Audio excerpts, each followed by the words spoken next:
میں اسے تعارف نہیں کہوں گی، لیکن یہ ہے کہ عوام کو باتیں سننی چاہیے، عوام کو شخصیتوں کو نہیں سننا چاہیے. میں اپنی پہچان بتانا چاہوں گی. میں بلوچ اسٹوڈنٹ ایکشن کمیٹی کی کرنٹلی وائس چیئر پرسن ہوں سینٹرلی پورے صوبے میں. ایک لیڈنگ اسٹوڈنٹ آرگنائزیشن جسے میں لیڈ کرنا اپنا فخر سمجھ رہی ہوں. اور میں خود خضدار سے تعلق رکھتی ہوں. 2013-14 کے بیچ میں بی ایم سی میں میرا سیٹ ہوا تھا. اس کے بعد سے بی ایم سی کے ہمارے مسائل ہوتے گئے ہیں، ان میں آگے آتے آتے آتے آتے اور پتہ نہیں آج بلوچستان کے مسائل کو ہم لوگ لیڈ کر رہے ہیں. اور بلوچ اسٹوڈنٹ ایکشن کمیٹی کا جو فورم ہے وہاں پہ ہم نے ایک پولیٹیکل اسٹرگل شروع کی ہوئی ہے. لاسٹ 4 ایئر سے میں یہاں پہ کام کر رہی ہوں. اور یہاں پہ ہم نے نہ صرف اسٹوڈنٹس کے مسائل حل کیے بلکہ اسٹوڈنٹس کو پولیٹیسائز کر کے ان کے مسائل کو حل کرنے کے انہیں ایک پاور جو ہم نے پرووائڈ کی ہے. اور اسپیشلی ایک بہت فخر کی بات ہے کہ جب میں آئی تو یہاں پہ فیمیل کیڈرز کی ایک بہت ہی بڑی کھیپ موجود تھی.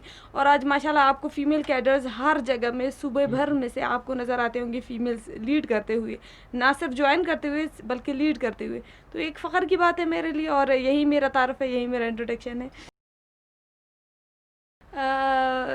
یہاں پہ مسائل ایک تو یہ کہ آپ بلوچستان میں پیدا ہوتے ہو، آپ مسائل کے شہر میں پیدا ہو رہے ہو، آپ کو اسکولز کالجز اتنے اویلیبل نہیں ہوتے. ایک چھوٹے سے گاؤں میں پیدا ہوئے، 5ویں تک تعلیم حاصل کی، اس کے بعد تو کوئی خواب تھا نہ کوئی شوق تھا کہ ہم آگے جائیں گے. لیکن مجبوری تھی یا قسمت کو یہی منظور تھا کہ میرے چھوٹے بھائی کے ساتھ میری اٹیچمنٹ تھی. بھائی کو شہر بھیجنا تھا تو مجھے اس کے ساتھ شہر بھیج دیا. دوسروں کے گھر میں رہے، 6 7 8 9 10 میٹرک تک پڑھتے رہے. میٹرک تک اسکول میں کافی ایکٹیو رہی، اسپیشلی سائنس پروگرامز میں. 8 تک جب میں اس طرح سائنس میں ایکٹیو رہتی رہی تب مجھے نہیں پتا تھا کہ سائنس کیا ہے، لیکن مجھے یہ سمجھ آتا تھا کہ مجھے سائنٹسٹ بننا ہے. یہ میرا خواب تھا، جنون تھا. میں مختلف پریکٹیکلز کر رہی تھی. میں آئے روز کوئی نہ کوئی پریکٹیکل کر لیتی تھی. کبھی کلورین سونکھ جاتی تھی کسی پریکٹیکل کے دوران، کبھی کوئی ماڈل بنا کے کوئی ماڈل میرا ٹوٹ رہا تھا آئے دن کسی پروگرام میں. میٹرک میں تھی انہیں پروگرامز میں میرا سلیکشن ہوا تھا. کوئٹہ کی طرف ایک وزٹ ہمارے اسکول کی طرف سے ہمیں کرایا گیا. سائنس کوئی پروگرام تھا وہاں سے. کوئٹہ میں جب میں پورے صوبے میں جیتی تو کراچی جب مجھے بھیج رہے تھے تب فیملی کی طرف سے پرمیشن نہیں ملی. وہ میرا آخری وہ تھا کہ میں نے کہا میں نے آج کے بعد پڑھائی چھوڑ دینی ہے، کیونکہ اگر یہ فیملی اتنی اسٹرکٹ ہے، میں یہاں تک محنت سے آئی ہوں، میں جتتی جا رہی اور مجھے آگے جانے نہیں دے رہے، تو میں نے ایسے روتی ہوئی قسم کھا لی میں نے آگے نہیں پڑھنا. میں نے 7 مہینے کے لیے پڑھائی کوئٹ کر لی.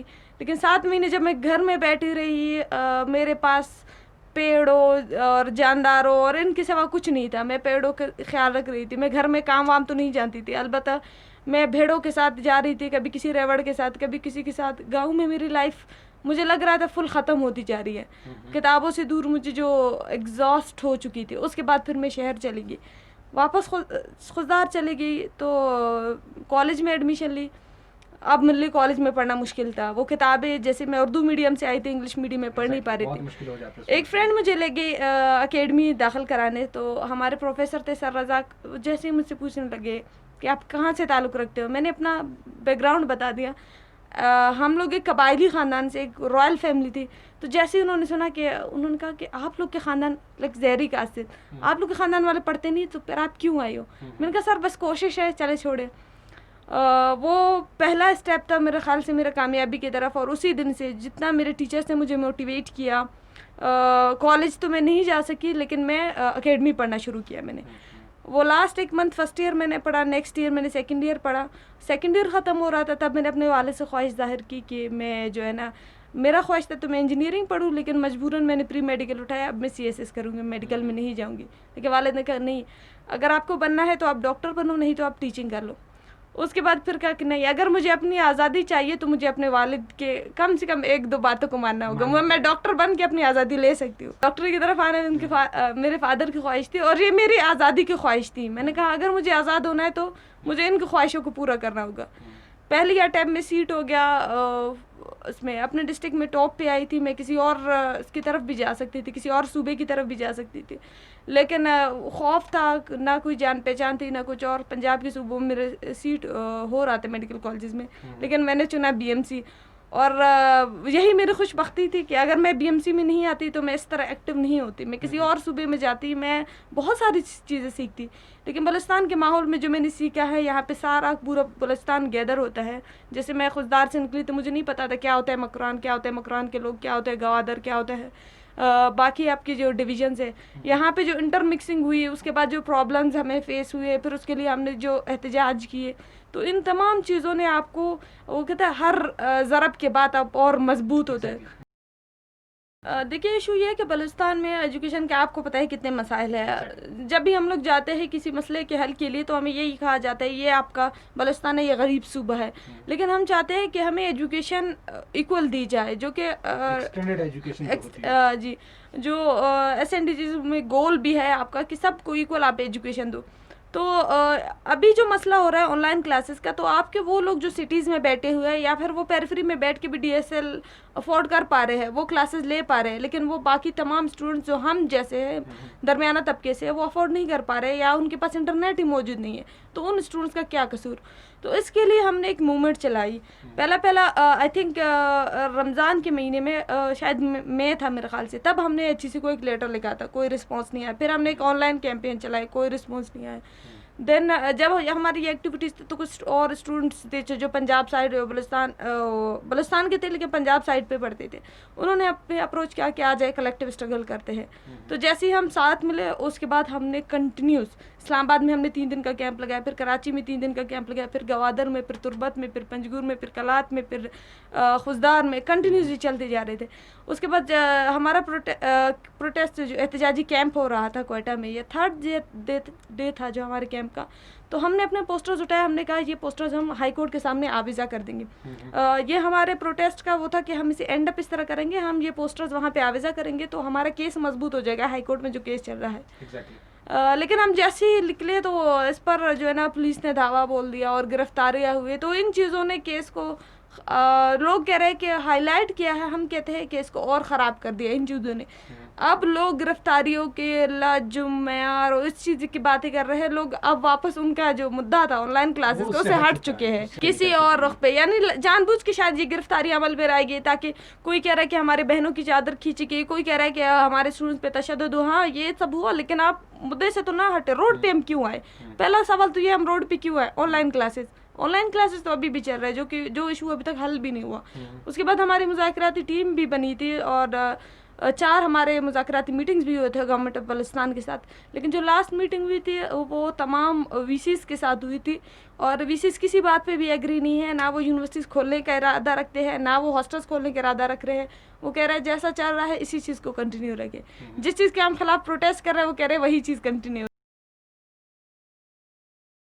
یہ وہی تو ہوا کہ پہلے تو ہمیں سنا ہی نہیں جا رہا تھا, اور سننے کا موقع تب آیا جب گرفتاریاں ہوئے. اس کے بعد اب ہمیں سنا گیا, ہمیں کہاں گیا آپ لوگ کے مطالبات ہم لوگ سنتے ہیں, کیا مسئلہ ہے آ جائے حل کرتے. تو ظاہر ہے ہم برہم تھے کہ بھئی آپ لوگوں نے اتنے مہینے سے ہمیں سنا نہیں ہے, ابھی سن رہے, چلے ٹھیک ہے. جب ہم لوگ وہاں پہ گئے تو 4 ملاقاتیں ہمارے لگاتار ہوئے, ایک فالو اپ کے بعد دوسری فالو اپ, تیسری فالو اپ. پہلی ملاقات ہماری جیل میں ہوئی تھی جس وقت ہم سب اریسٹڈ تھے, اور صوبائی گورنمنٹ کا جو وفد آیا ہوا تھا, میر ضیاء گم آئے ہوئے تھے, ظہور بلیدی صاحب آئے ہوئے تھے, زمرہ کچکزی آئے ہوئے تھے, اور میڈم بشرا رند آئی ہوئی تھی. تو انہوں نے ہمارے ساتھ 2 معاہدات کیے کہ جن پولیس آفیسرز نے اسٹوڈنٹس پر تشدد کیا ہے ان کو فوری طور پہ سزا دی جائے گی ان کو, اور دوسری بات کہ آپ لوگ کے جتنے مطالبات ہیں ہم انہیں حل کرنے کی کوشش کریں گے. نیکسٹ ڈے انہوں نے ہمیں بلوایا, وہاں پہ ہم لوگ گئے تو انہوں نے یہ کہا کہ آپ لوگ کیا چاہتے ہو, کس طرح مسئلہ حل ہو. ہم نے کہا آپ فوری طور پر پہلے کلاسز تو فریز کروا لیں, اس کے بعد مسئلہ حل ہوگا. آلریڈی ضائع ہو چکے کلاسز, 1 جون سے کلاسز چل رہے ہیں, اس دن 24 جون تھا, 24 جون تک 24 کلاسز پیپر جا چکے ہیں, آپ فوری طور پر بند کرا دیں, پھر بیٹھ کے مسئلے کا حل کرتے تھے. انہوں نے HEC کو لیٹر لکھا. نیکسٹ میٹنگ میں ہم لوگ گئے تو وہ لیٹر تو لکھ چکے تھے, لیکن HEC ظاہر ہے HEC کہاں سنے گا. اس کے بعد فیڈرل منسٹر نے انہیں مشورہ دیا تھا کہ آپ کم سے کم اپنے صوبے میں یہ اپلائی کر سکتے ہیں. انہوں نے VC سے بات کی تو بدقسمتی سے بلوچستان میں جو 18ویں ترمیم کے بعد تمام صوبے اپنے